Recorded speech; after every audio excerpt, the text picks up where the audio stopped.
How did Reaganomics impact the budget deficit? Have you ever wondered how a president's economic policies can shape a nation's financial health? Let's take a closer look at Reaganomics and its impact on the budget deficit during the 1980s.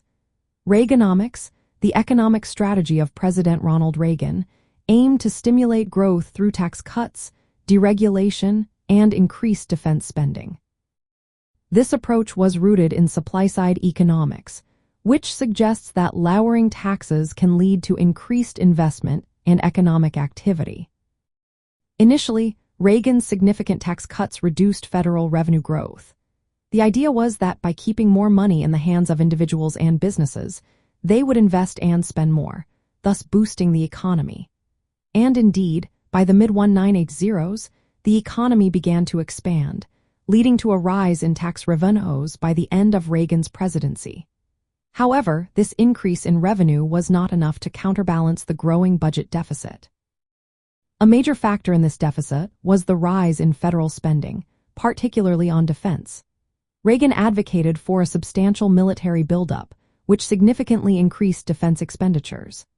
At the same time, entitlement spending, such as Social Security and Medicare, continued to grow without any reforms. While some domestic discretionary spending was cut, those reductions did not keep pace with the increases in defense and entitlement programs. As a result, the national debt held by the public nearly doubled relative to the economy's size. It rose from about 22% of gross domestic product to over 38% by the end of Reagan's terms. The federal deficit reached record peacetime levels throughout the decade. The combination of tax cuts and increased spending without any restraint was the primary reason for this growth in the deficit. From a capitalism perspective, Reaganomics reflected the belief that reducing tax burdens and regulatory constraints would lead to economic growth and ultimately increase government revenue.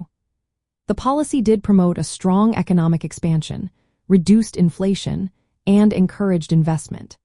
However, the failure to control spending, especially on defense and entitlement programs, meant that the budget deficit expanded rather than contracted. In practical terms, Reaganomics showed that while supply-side policies can stimulate economic growth and increase revenues, a lack of fiscal discipline in controlling government spending can lead to a worsening budget deficit. This experience highlights the importance of balancing tax policy with effective spending management to achieve sustainable fiscal outcomes within a capitalist framework.